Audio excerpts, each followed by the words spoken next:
अस्सलाम वालेकुम फ्रेंड्स, मैं हूं दाऊद और आप लोग देख रहे हैं cricket lover Ali show. Ali थोड़ा सा इमरजेंसी इनको काम आ गया था जिसकी वजह से वो फौरन चले गए। शो में मौजूद थे लेकिन उनको जाना पड़ गया, इसलिए मैं ही आपकी खिदमत में हाजिर रहूंगा दिन भर की बड़ी बड़ी खबरें लेकर।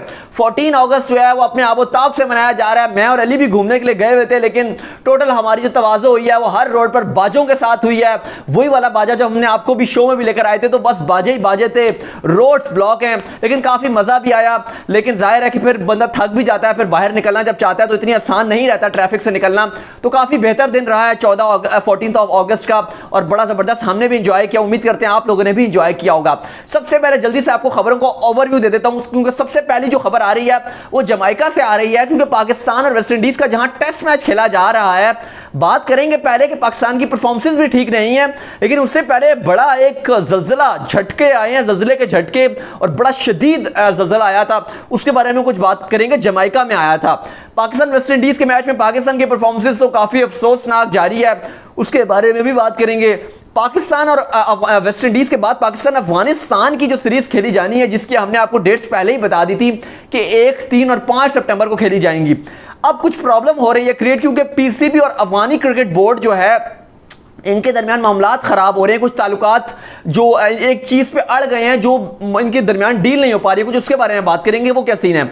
इसके बाद आप डेविड वीजा को तो जानते होंगे, जो लाहौर कलंदर के चैंपियन प्लेयर हैं, मैचेस जितवाते रहते हैं। उनके बारे में एक बड़ी मजेदार खबर आ रही है, वो T20 वर्ल्ड कप 2021 में इन एक्शन नजर आएंगे, लेकिन साउथ अफ्रीका उनकी टीम है ना, प्रोटीज की तरफ से खेलते हुए दिखाई नहीं देंगे। एक और टीम है जिसकी तरफ से वो खेलेंगे। बड़ी मजेदार खबर है, उसके बारे में आपसे बात करेंगे। इसके बाद रूट ने आज बड़ी शानदार बैटिंग की है, 180 रन स्कोर कर दिए, वो क्या सीन है उसके बारे में बात करेंगे। मोहम्मद हफीज ने एक इनडायरेक्टली बयान दिया जिसमें इनडायरेक्टली वो क्रिटिसाइज कर रहे हैं शायद बाबर और रिजवान को, क्योंकि T20 में जब उनसे पूछा गया कि मिडिल ऑर्डर जो है वो आपका इतना अच्छा नहीं चल रहा, तो उन्होंने कहा कि मिडिल ऑर्डर की गलती नहीं है, ओपनर्स की गलती है। कुछ उसके बारे में बात करेंगे। इसके बाद KPL के जो मैच खेले गए, शायद आफरीदी की टीम को सेकंड चांस मिलेगा, लेकिन हफीज की टीम जो है वो क्वालिफाई कर गई है फाइनल के लिए KPL के पहले एडिशन में। और भी मजेदार खबरें आपके साथ वो भी शेयर करेंगे। उससे पहले अगर आज आप हमारा शो पहली बार देख रहे हैं तो जल्दी से सब्सक्राइब कर लीजिए, और कोई आपका सवाल हो और मजे मजे की पोस्ट मैं शेयर करता रहता हूं। मेरा इंस्टाग्राम है दाऊद क्रिकेट के नेम से, डिस्क्रिप्शन में आपको मिल जाएगा, वहां जाकर भी मुझे फॉलो कर लें। चलिए सबसे पहले जो बात का आगाज है वो जमाइका से ही करते हैं, क्योंकि आज सुबह, यानी कि हमारे सुबह नहीं, जमाइका के सुबह, यानी कि आप कह लें कि 5 बजे के टाइम, 5:30 बजे के टाइम जो है वो वहां पर शदीद जल्जले के झटके आए। 7.1 या 7.2 की जो रेशो थी उसके हिसाब से जल्जला आया है, जिसके बाद काफ़ी परेशानी आ गई थी। काफ़ी फैंस यहाँ पर परेशान हो गए थे कि मैच होगा या नहीं होगा। फिर पीसीबी ने अपने ऑफिशियल अकाउंट से जो है और प्रेस रिलीज जारी की कि तमाम खिलाड़ी फिट हैं और सब कुछ ठीक ठाक है, कोई मसला नहीं है और मैच जो है अपने टाइम पर ही शुरू होगा। तो ऐसा ही हुआ, तो बड़ा शुक्र अल्हम्दुलिल्लाह कि कोई जानी नुकसान नहीं हुआ। कोई कुछ थोड़ा बहुत तोड़ फोड़ तो हुई है, कुछ चीज़ें तो गिरी वगैरह हैं, लेकिन कोई बड़ा नुकसान जमैका में नहीं आया। और बिलखसूस हमारी पाकिस्तान टीम जो बिल्कुल महफूज रही है, वहाँ तो महफूज रही है, लेकिन ग्राउंड में कोई खास हमारी टीम महफूज नहीं रही, क्योंकि आज हमने बॉलिंग तो जब 2 ही विकेट्स उनके रहते थे वो हमने आउट कर दिए। शाहीन शाह अफरीदी ने सिर्फ 10 बॉलें ली और आउट कर दिए। जाहिर है हमने देखा कि शाहीन बॉलर्स को तो बिल्कुल भी नहीं छोड़ते हैं, लेकिन उसके बाद हमारी जो बैटिंग है वो दोबारा से लड़खड़ा गई। इमरान बट, जो मैं कह रहा होता हूँ हमेशा कि वो उस तरीके के बैट्समैन नहीं है। अगर आप फील्डिंग की बात करेंगे तो एक्स्ट्रा ऑर्डिनरी फील्डर हैं, स्लिप पे कैचेस पकड़ते हैं, आपको जो डिफरेंट कैचेस पॉइंट है वहां पर आप खड़ा कर दो, वो खड़े हो जाएंगे और आपको अच्छी फील्डिंग करके देंगे। लेकिन एज एन ओपनर बिल्कुल दिल खुश नहीं कर रहे। मैं तो ये चाहता हूं कि भाई आप उनको हर मैच में 12 मैन रखें, ताकि आप उनकी फील्डिंग का इस्तेमाल भी करें, आप उनकी फील्डिंग भी यूटिलाइज करें और ओपनर आपके स्कोर को खिला दें। लेकिन इमरान बट दोबारा दूसरी इनिंग में भी बुरी तरीके से फेल हुए, 11 गेंदों पे 0 रन बनाए हैं। फवाद आलम आज हमारे कुछ नहीं कर सके। Azhar Ali as usual fail हो रहे हैं, लगातार वो फेल पे फेल हो रहे हैं। एक तो इतना स्लो खेल रहे हैं अजहर अली, टेस्ट क्रिकेट में इतना स्लो खेलते हैं, जरूरत भी नहीं होती फिर भी वो स्लो खेलने जाते हैं।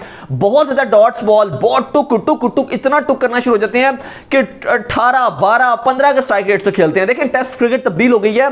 टेस्ट का मतलब ये हम नहीं कह रहे कि आप T20 की तरह को 200 के स्ट्राइक रेट से खेलो, लेकिन टेस्ट क्रिकेट में आप 45 या 50 के स्ट्राइक रेट से खेलना आप जरूरत है। आपको इससे ऊपर ही खेलना चाहिए, आपको 40 से ऊपर ही खेलना पड़ता है अगर आप टीम के लिए फायदेमंद रन बना रहे हैं।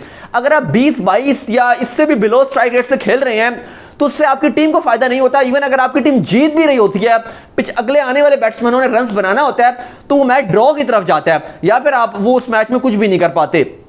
तो अजहर अली को इंप्रूव करना पड़ेगा अपना स्ट्राइक रेट, क्योंकि बहुत स्लो खेल रहे हैं, फिर आउट हो जाते हैं। अगर उन्हीं गेंदों पे ये रन्स बनाने चले जाएं, यानी कि मैं बात कर रहा हूं कि जो लूज गेंदें मिलती हैं, अगर आप उस पर भी रन्स नहीं बनाओगे तो फिर क्या बनेगा। अजहर अली ने रन्स नहीं बना रहे हैं, आबिद अली ठीक है पहले टोर में रन्स बना रहे थे, आज वो भी कुछ खास नहीं कर सके हैं, सेट होने के बाद आउट हो गए। फिर फवाद आलम तो हमारे आउट हो ही गए, बाबर और रिजवान खड़े हुए हैं, देखते हैं कि कहां तक जाती हैं, लेकिन उम्मीदें सारी इन्हीं से ही लगी हुई हैं। पाकिस्तान की लेकिन पोजीशन इतनी जो है वो अच्छी नजर नहीं आ रही है इस टेस्ट मैच में। पहले वेस्ट इंडीज ने हमें लीड करा दी। मैं तो ये कहूंगा कि हमें वेस्ट इंडीज की टीम को 150 रन पर फारिग करना चाहिए था। जब अब्बास ने 1 रन पे 2 खिलाड़ी आउट कर दिए थे उनके फर्स्ट डे में ही, तो उसके बाद हमने उनका जो ब्रेथ वेट है, जो कप्तान है, उससे हमें इतना रन नहीं खाना चाहिए था। 97 रन वो बना गए, बहुत अच्छी उन्होंने बैटिंग किया। उनको भी हसन ने run out at the end किया, लेकिन ठीक है शाहीन ने बीच में 2 विकेट्स लिए, फिर आखिर में और 2 लिए। ओवरऑल शाह जी की कोई खास परफॉर्मेंसेज नहीं थी, डायरेक्ट वो कह रहे थे मैंने खेलना है मैंने खेलना है। नुमान को जिसने 5 विकेट्स लिए हुए तो उसको अपने बाहर बैठाया था, लेकिन up to the mark performances नहीं रही है हमारे बॉलर्स की, कुछ इतना अच्छा नजर नहीं आया और लग रहा है कि वेस्ट इंडीज के हाथों में मैच जा रहा है। लेकिन ये मैच सी-सॉ वाला बना है, कभी पाकिस्तान के हाथ में आता है, कभी वेस्ट इंडीज के हाथ में आता है। लेकिन ये वेस्ट इंडीज की कोई इतनी अच्छी टीम नहीं है। इसी टीम को साउथ अफ्रीका ने पहले टेस्ट में इनिंग और 150 रन से मारा, फिर 150 रन से हराया। तो इस टीम के साथ अगर हम ऐसे खेलेंगे कि वो ऊपर है वो हमारे चढ़ी हुई, तो ये तो बिल्कुल पसंद बात नहीं आ रही है। बल इसके बारे में रात को आपके साथ दोबारा मिलूंगा, तो देखते हैं उस टाइम क्या सिचुएशन आती है और क्या बेहतर सिचुएशन आती है, तो उस शो में डिटेल में बात करेंगे। अब थोड़ी सी बात कर लेते हैं पाकिस्तान और अफगानिस्तान की सीरीज को लेकर। जो सीरीज खेली जा रही है श्रीलंका में, क्योंकि आईपीएल की वजह से पहले आपको पता है कि अफगानिस्तान का जो होम ग्राउंड है वो शारजा है, लेकिन शारजा में क्योंकि अब आईपीएल चल रहा होगा, दुबई हो गया, अबू धाबी हो गया और शारजा हो गया, यहां पर आईपीएल चलना था, तो इसलिए अफगानिस्तान ने श्रीलंका से बात की। अब पीसीबी ये कह रहा है कि हम एक ही वेन्यू में खेलेंगे। एक वेन्यू तो हो गया हमनटूटा। पीसीबी कह रहा है कि क्योंकि क्वारंटीन करना पड़ेगा, फिर ट्रैवलिंग होगी, तो कोविड की वजह से आप एक ही ग्राउंड में मैचेस करवा लें, एक ही सिटी में। लेकिन अफगानिस्तान क्रिकेट बोर्ड कह रहा है कि हम 2 वेन्यूज पर करवाना चाहते हैं। डोंट नो कि वो क्यों इस जिद पर अड़ गए हैं, क्योंकि अभी तो क्राउड भी अलाउ नहीं है, बेहतर है कि आप एक ही वेन्यू पे करवा के जान छुड़ा लें। वो कह रहे हैं जी एक हमनटूटा में होगा, फिर एक दूसरा होगा किसी और कोलंबो में करवा लेंगे, फिर ट्रैवल मतलब वो ज्यादा करवा रहे हैं, क्योंकि पीसीबी तो ये चाह रहा था कि 1 तारीख को, 3 तारीख को और 5 सितंबर को आप खत्म करवा लें। अफगानिस्तान क्रिकेट बोर्ड चाह रहा है कि 3 सितंबर से लेकर 9 सितंबर तक जो है वो आप सीरीज चलाएं, क्योंकि पीसीबी ये भी चाह रहा है कि जल्दी खत्म हो जाए, क्योंकि फिर उसके बाद न्यूजीलैंड को पाकिस्तान ने होस्ट करना है रावलपिंडी ग्राउंड में ओडीआईज के लिए, फिर लाहौर में भी T20 होस्ट करने हैं, तो जल्दी ताकि जो है वो पाकिस्तान टीम वतन वापस आ जाए।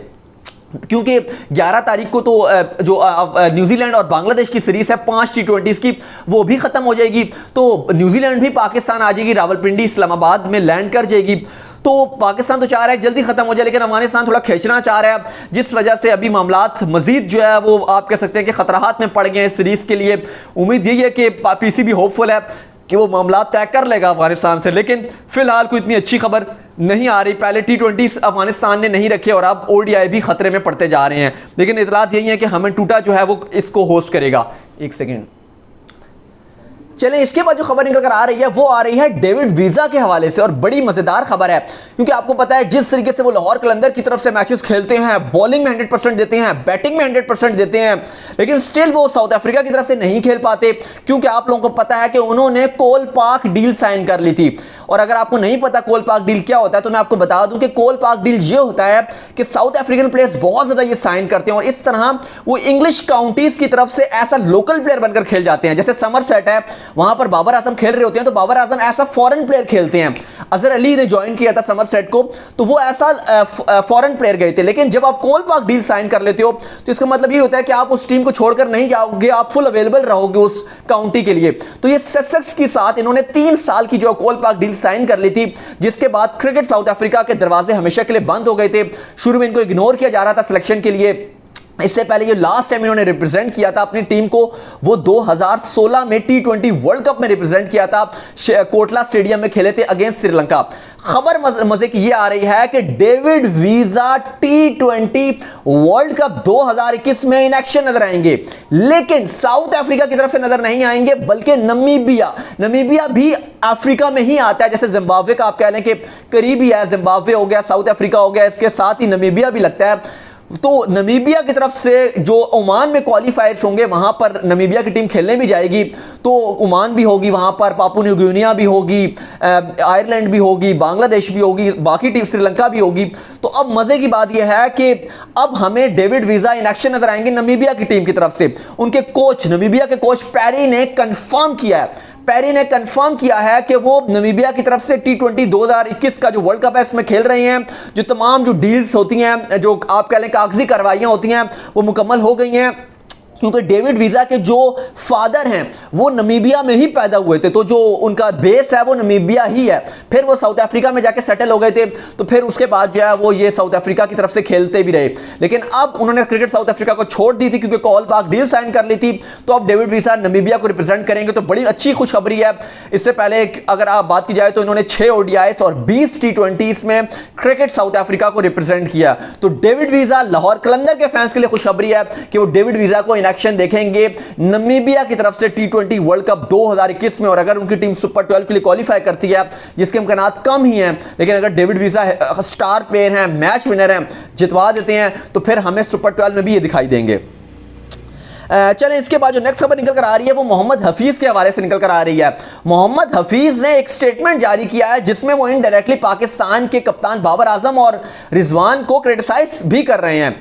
जब उनसे पूछा गया हफीज से कि मिडिल ऑर्डर बार बार फेल हो रहा है पाकिस्तान का, इसकी क्या वजह है, तो वो कहते हैं कि जब पाकिस्तान के ओपनर्स 40-50 बॉल खेलते हैं तो ये उनका फर्ज है, ये ओपनर्स का फर्ज है कि वो मैच जितवाएं। वो कहते हैं कि अगर एक बैट्समैन, अगर ओपनिंग बैट्समैन है, वो अगर 40 गेंदें खेलता है और 50 रन बना लेता है और वो कहता है कि मैंने अपना हक अदा कर दिया, तो वो कहते हैं उसने हक अदा नहीं किया। वो कहते हैं आप मिडिल ऑर्डर को ब्लेम नहीं कर सकते जिसने 6-7 गेंदें खेली हैं और उसको मिली थोड़े से ओवर रहे हैं, उसमें आप नहीं कह सकते कि वो रन नहीं बना रहे। वो कहते हैं कि ये ओपनर्स का काम है, अगर ओपनर या तो फिर जल्दी आउट हो जाए फिर आप मिडिल ऑर्डर के, वो कहते हैं कि ब्लेम कर सकते हो। अगर आपके ओपनर्स जल्दी आउट हो जाती हैं और मिडिल ऑर्डर्स फिर डिलीवर नहीं करता तो आप बात करो। लेकिन वो कहते हैं कि अगर आपके ओपनर ही 12-13 ओवर आपके खेल जाते हैं और खाली 5-6 ओवर आपकी पूरी टीम को खेलने को मिलती है, 6-6, 7-7 बॉलें मिलती हैं, तो वो कहते हैं कि आप ये नहीं कह सकते कि आपका मिडिल ऑर्डर जो है वीक है। और मेरा भी इसमें मानना है कि हफीज जो है उन्होंने बिल्कुल ठीक बात की और मैं उससे काफ़ी हद तक जो है एग्रीड भी करता हूँ, काफ़ी हद तक उनकी इस बात से। चलिए, इसके बाद बात कर लेते हैं आज, क्योंकि हफीज की बात हो रही है तो आज उनका दिन भी है। मोहम्मद हफीज ने अपनी टीम मुजफ्फराबाद को KPL में फाइनल में पहुंचा दिया है और इससे पहले शायद आफरीदी मुजफ्फराबाद ही की टीम में थे, फिर बाद में वो रावला कोट में चले गए तो उसकी कप्तानी कर पड़े, तो रावला कोट और मुजफ्फराबाद का थ्रिलर बना। लेकिन शायद आफरीदी की टीम जो है वो हार गई। पहले बैटिंग की मुजफ्फराबाद ने और बड़ी ज़बरदस्त किस्म की उन्होंने बैटिंग की, 164 रन बोर्ड पर लगाया था। अनवर अली ने 57 रन बनाए 34 गेंदों पर। इंजमामुल हक उन्होंने 30 रन बनाए 33 गेंदों पे। सोहेल तनवीर ने 4 विकेट्स लिए रावला कोट की तरफ से और उसामा मीर ने 1 विकेट ली और शाहिद खान आफरीदी ने भी 1 विकेट ली 20 रन देकर 4 ओवर्स में। हुसैन तल्लत ने फिर रावला कोट की तरफ से जो है वो 52 रन बनाए 35 गेंदों पे। दानिश अजीज ने 37 रन बनाए 22 गेंदों पे, अच्छी बैटिंग की। लेकिन आखिर में थ्रिलर जो था हफीज ने जीत लिया 7 रन से प्ले ऑफ। लेकिन अभी रावला कोट बाहर नहीं हुई है, उनके पास एक और मौका है। शायद आफरीदी का मानना है कि हम गलती नहीं करेंगे और हम दोबारा come back with a bang करेंगे और जो हमारी गलतियां इस मैच में हुई हैं वो नहीं करेंगे और दोबारा से जो है वो क्वालिफाई करने की कोशिश करेंगे, क्योंकि हमें अच्छा उम्मीद है कि हम अच्छा करेंगे। चलिए, इसके बाद जो खबर निकल कर आ रही है वो इंडिया वर्सेस इंग्लैंड का टेस्ट मैच जो जारी और सारी लॉर्ड्स में काफ़ी अच्छे मराहिल में दाखिल हो गया। पहले इंडिया ने बैटिंग की थी, अच्छा बोर्ड में रन लगाया था और उसके बाद आज जिस तरीके की बैटिंग रूट ने की 180 रन बनाए और लग रहा है कि रूट इंडिया को बड़ा पसंद करते हैं बैटिंग करना, क्योंकि इंडियन टीम के अगेंस्ट जो लास्ट 3 सेंचुरियां पड़ी हैं वो तीनों के तीनों रूट ने मारी। एक उन्होंने चेन्नई में मारी थी, एक उन्होंने ट्रेंट ब्रिज में मारी थी और आज उन्होंने लॉर्ड्स में भी 180 रन जो मार दिया और नॉट आउट रहे हैं। अब कल 2 दिन रह गए हैं, 27 रन की इंग्लैंड के पास लीड ऑलरेडी है। अब देखना पड़ेगा कि इंडिया कितना रन बनाता है 27 रन से ऊपर और आखिरी जो दिन होगा वो खेलना है इंग्लैंड को और उनको टारगेट करना होगा चेस। आई होप कि आज का शो आपको हमारा पसंद आया होगा। सुबह मैं दोबारा आपकी खिदमत में हाजिर हूँगा मॉर्निंग अपडेट लेकर। अली को फिर बता दूं, आपको थोड़ी सी उनको इमरजेंसी थी जिसकी वजह से उनको एकदम से फौरन जाना पड़ा, वरना वो शो में हमारे साथ मौजूद थे, लेकिन फौरन से उनको फिर जाना पड़ गया जिसकी वजह से वो आपको आज शो में नहीं दिखे। सुबह की जो मॉर्निंग अपडेट है जो पाकिस्तान वेस्ट इंडीज़ के मैच में जो हुआ होगा वो मैं आपको लेकर आपकी खिदमत में हाजिर हो चुका हूँ। सो अपना ख्याल रखिएगा, मुझे इंस्टाग्राम में फॉलो कर लीजिए, कोई सवाल हो आपका तो भेजिएगा मुझे, मैं मौजूद हूँ दाऊद क्रिकेट के नेम से। अपना बहुत ज़्यादा ख्याल रखिएगा। सो टिल देन, अल्लाह हाफिज़, बाय बाय।